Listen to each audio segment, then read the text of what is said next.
Здравствуйте, дорогие друзья! Опять давно не появлялась. Больше не буду э, обещать снимать и ставить чаще ролики. Просто вам скажу, что моя мечта их ставить раз в неделю. Но для этого нужно много чего изменить в моей жизни, так что вскоре этого не предвидится, к сожалению. И чтобы у меня появилась возможность ставить видео раз в неделю, нужно сделать изменения в моей жизни, к которым я на данный момент не готова, но в то же время я уже э, осуществляю определенные действия в эту сторону, да, вот в сторону как возможности распоряжаться своим временем как можно больше. Насчет формата видео для этого канала я решила позволить себе иметь свободный формат. То есть я не буду продолжать все снимать про испанский язык и не буду продолжать полностью в том же формате, как и раньше, а будут они, может, чередоваться как-то между собой. И, в общем, даже не хочу выбирать определенную тему. Кто меня уже смотрит на протяжении некоторого времени, уже знают, в общем, о моей истории, знают приблизительно мой, скажем так, ход мысли, да, вот в какую сторону я мыслю.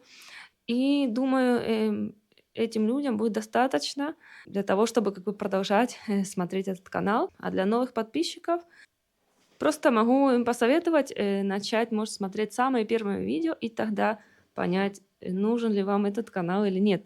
Но это видео именно будет все-таки продолжением тура вот по моему дому с объяснением испанских каких-то слов и фраз. Так что в данном случае будем продолжать как бы в новом формате конкретно этот ролик. Да, но перед ним еще вышла парочку, которые не очень-то вписывались в этот новый формат. В общем, поэтому не будет определенного формата, но влог ведется из Аргентины, да, я сама уже давно аргентинка, хотя я родилась в Украине, для тех, кто меня еще не знает, да, я родилась в Украине, я росла в Украине, а также в России, и на самом деле как бы еще не высказала никакую позицию на эту тему конкретно, но в будущем я буду затрагивать все темы, все важные для меня темы, да, то есть я не буду говорить, что вот этот канал типа не о политике или не о том, или ни о чем. Нет, этот канал, в общем, в конце концов, обо мне, получается так, а значит, я буду высказывать свое мнение на различные темы в свободном формате. Ну а сейчас давайте продолжим все-таки этот небольшой тур. Да, мы остановились в прошлом видео на туалете, то есть все видео ушло на какой-то там, как бы скажем так, презентацию и на описание вещей, которые можно найти в каком-либо туалете. Кстати, про туалет я сейчас только вот вспомнила, что не сказала насчет того, что слово туалет существует в испанском языке, да, оно пишется как и так же, как и на французском, но оно имеет немножко другое значение. Значит, у нас слово банио значит туалет, да, и в нем будет раковина, в нем будет унитаз, скорее всего, биде и душ, да, либо ванна. Но я думаю, чаще все-таки используется душ. И лично я предпочитаю душ. Ванной и у меня нет такой привычки, да, пользоваться ванной. Но когда написано туалет, это значит, что в этом туалете только унитаз, да, ну и раковина, чтобы помыть руки. То есть это значит, что в нем нет душа, в нем нельзя купаться. Ну и, конечно же, даже если я вам покажу свою кухню и скажу какие-то слова на испанском, все равно это не только про кухню и слова, а еще и про наш быт. Сначала, конечно, хотелось бы показать, да, вот в общем у нас получается только ну, общее пространство, да, вот кухня. Обычно здесь принято разделять на косина, комедор и ливинг. Да, то есть ливинг — это обычно зал, комедор — это где стоит большой стол, и люди могут там, ну, в общем, собираться, завтракать, ужинать, обедать, собираться. А сама косина, да, это сама кухня. Ну, в данном случае у нас все вместе, да. Косина, ливинг, комедор — это все вместе. Хотя ливинг, скажем так, может, как такового у нас и не имеется, потому что это обычно, диван, да, это обычно телевизор, а телевизор у нас висит в спальне, и, нет у нас такого места, да. Вот когда-то у нас тут стоял диван, но, в общем, нам это получилось очень неудобно. и мы его убрали. Он превратился в кровать нашей дочери. Значит, по поводу нашего ребенка я ничего не говорила. Да, вы заметили, что на видео стал появляться ребенок, и это будет совершенно отдельное видео. Это наша дочь, ей исполнилось недавно 5 лет, она с нами 8 месяцев, и весь этот процесс тоже, конечно, повлиял на то, что у меня абсолютно не было времени ни на что. Но я все равно пару роликов успела заснять даже вот в этот, скажем так, ну, трудный, насыщенный этап.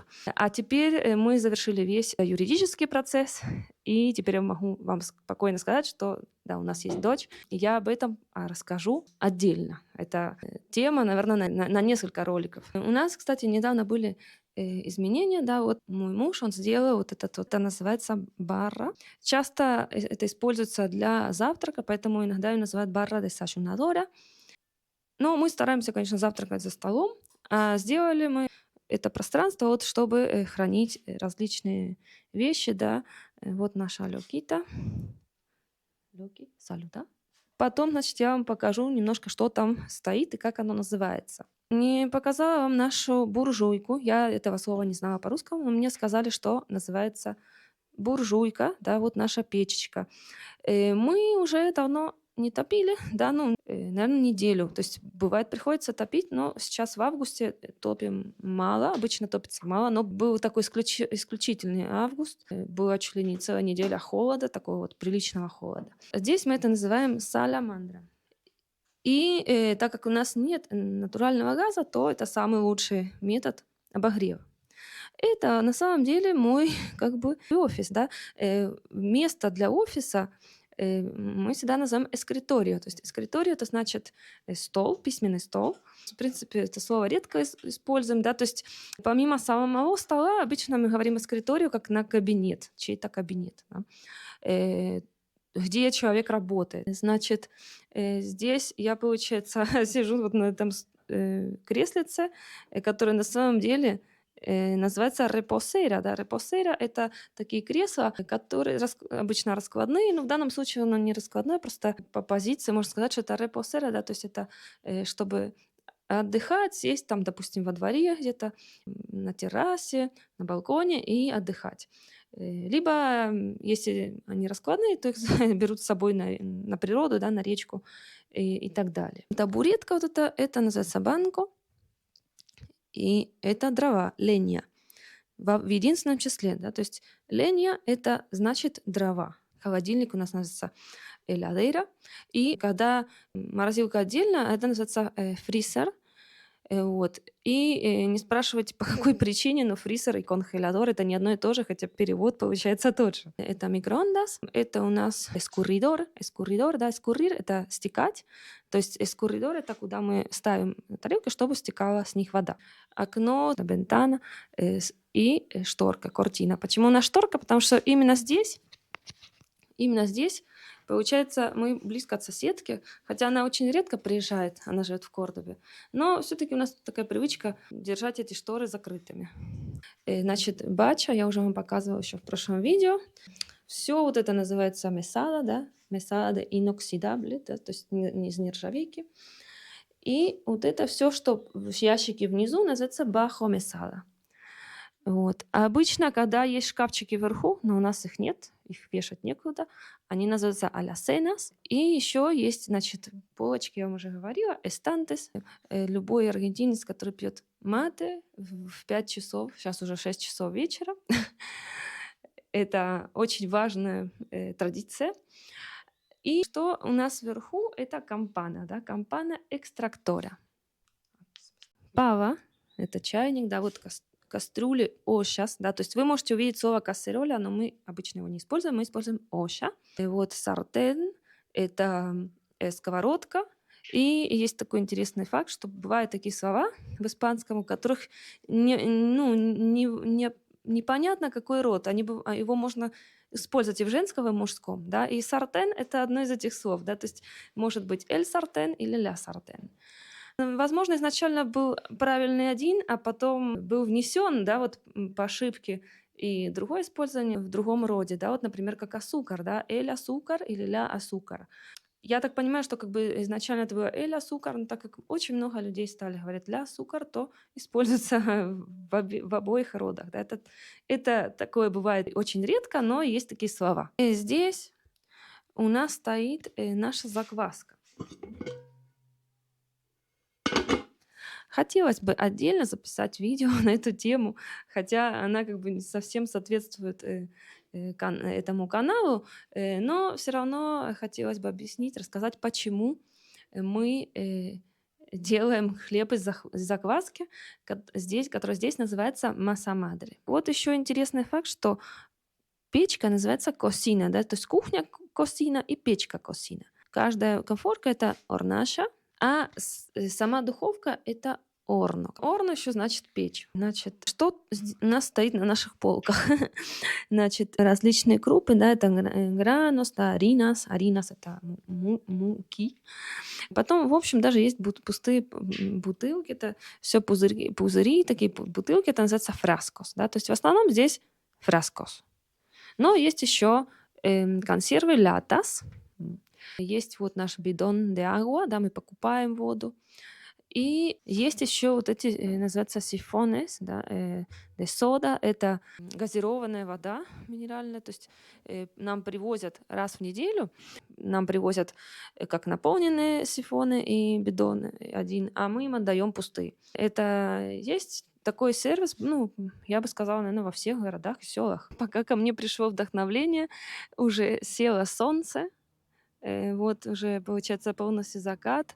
А вообще мне очень нравится это время дня, когда солнце зашло за горы, да, то есть оно как бы еще есть, но его уже не видно, но все-таки это дает такие необычные цвета. И, конечно, это очень-очень зрелищно, да, вот, когда, переходит с такого вот розоватого, потом в оранжевый и чуть ли не в красный, и прям коричневый. И, ну, конечно, это, даёт, да, ну, другое восприятие, жизни. То есть для меня, жить в городе, в квартире и смотреть на здание через окно, для меня это немыслимо. Хотя в то же время я знаю, что много людей так живут, и им это нравится. Но я такой человек, что как только я попробовала жизнь в своем доме, то в квартиру вернуться мне было очень сложно. Жить в какой-то квартире, да, вот это уже как-то, ну, не по мне. И вообще я бы не смогла жить элементарно вот в городе. То есть я жила в городе, да, но когда ты чувствуешь, что тебе нужно что-то другое, и потом ты переезжаешь, да, вот в эту новую ситуацию, то я не могу сказать, все, теперь я только балдею, и я вообще ни о чем не печалюсь, и у меня тут сплошное там счастье и радость. Нет. Просто получается так, что в твоей новой действительности ты даже, бывает, теряешь способность ценить ее, ну, пока не приходят какие-то другие обстоятельства, которые заставляют все-таки ценить нынешнюю ситуацию. Но в то же время ты знаешь, что в предыдущую вернуться ты уже не сможешь. Ну, пока что на этом все, друзья. Я не смогла охватить много того, из чего хотела. Да, я буду продолжать потом показывать свой дом, как он устроен. Много важного не рассказала, да, про стройку, да, конкретно про стройку, про строительство, как здесь строятся дома. Это уже будет в каком-нибудь из следующих роликов. Желаю вам всего доброго и надеюсь, вскоре увидимся. Всем пока. Hasta la próxima, amigos.